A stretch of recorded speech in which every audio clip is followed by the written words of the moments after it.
Kruja është një qytet totalisht i rënum. Ju flas pak për malsinë e Krujës, sipas censusit të Tiranës, 48% i shpopulluar, sipas meje, mbi 65% i shpopulluar. Kishte gjithsej 4 kullota, një kullot baraz me 100 kren bakti. Gjithsej 4 baripra në malsinë e Krujës, një zonë fantastike që shkon drejt qafshtamës.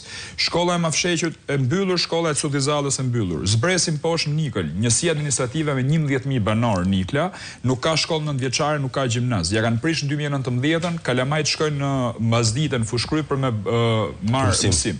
Po kjo demotivon dhe prindrit për t'i çuar fëmijët në shkollë, sepse nuk kanë mundësi që t'i çojnë në Mazditë. Kështu që lejnë gjimnazin dhe vazhdojnë punën. Nuk ka gjë të keqe nga puna, por nga ana tjetër duhet me shkuën në shkollë të mesme. Si më konkurrues. Rruga Vrionit është një fshat aty i mrekullueshëm, xhenazën e çojnë krah, se nuk ka rrugë makine.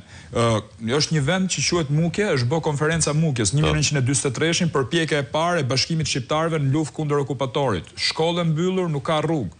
Në Mukje, dhe nuk ka sot i tabel që të tregoj që këtu në vitin nga 1 deri në 3 gusht 1943 komunistët, ballistët dhe forcat e tjera të Bashkimit të tjerë nacionalistët u bashkuan këtë vend. Kjo ndodhet njësinë administrative në Nikël, se thonë për Niklën janë durë të krimit, vrasin njerëz. Po mbyllë shkollën do hapet burgu, patjetër. T'ju flas pak për Fushkrujën, 50.000 banor. Ne kemi bashki si Libohova, Roskoveci, t'jenë bashki, s'ka problem, Patosi, me Malia, e tjerë, ndërkohë Fushkruja... Po Gradeci? Po Gradeci është mirë, po flasim për këto tjera. Pra 26 bashki në jug, 15 në veri.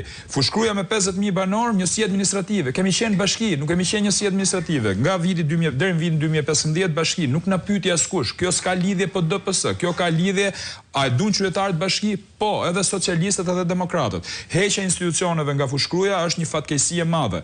Pra ne s'duam asgjë tjetër, vetëm të kthehemi dhe herë bashki. Prandaj një nga iniciativat e mia të para, në rast se do futem sallën e parlamentit, është rikthimi i Fushkrujës bashki, siç ishte. Zvicerianët e pyetën popullin e vet, atja japim në shtetësinë Michael Schumacherit. Ndërkohë ne 50.000 banor nuk pyetemi a doni bashki apo jo. Pa spital, pa park lojrash, pa asgjë. Rrugë totalisht rënuara, njësi administrative. Para se t'ikim të rrugët, lutem, qëndrojmë pak te Fushkruja. Duket sikur shumë nga kandidatët e opozitës që po përballen në këto zgjedhje të 2025-s me mazhorancën duke respektuar rregullat e garës, po konstatojnë që harta dhe reforma territoriale administrative është në fakt një masakër e llëtashme edhe për qytetarët, por edhe politike. A do e bënin me dhe më gjërë sa aq? Harta territoriale nuk është gjithë tjetër vetëm se një hartë elektorale, për një salamandër e cila i prodhonte Edi Ramës një fitore, sepse ka bërë llogaritë veta. Nuk mund të jesh kaq diskriminues me Shqipërinë në kuptimin veri-jug, 46 bashki jugu, 15 bashki veri-ju, sepse dihet që veri-ju përgjithsisht voton djathtas.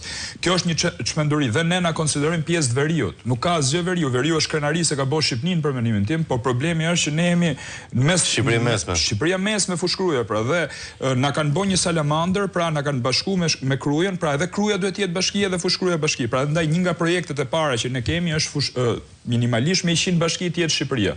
Dhe bashkia 62 do jetë Fushkruja, bashki Manza apo bashki tjera të cilat kanë sigurisht mbi 10.000 banorë të tjerë. Kështu që e para këtë këndvështrim, kjo hartë territoriale, për mendimin tim, elektorale, ja u ka pamundsu banorëve marrjen e shërbimit. Pra qëllimi kryesor i kësaj harte ishte që shërbimi qytetarit ishte më afër, ndërkohë kjo ja u ka nxjerr jetën. T'ju them dy fjalë edhe për dy njësi tjera sepse nuk i preka.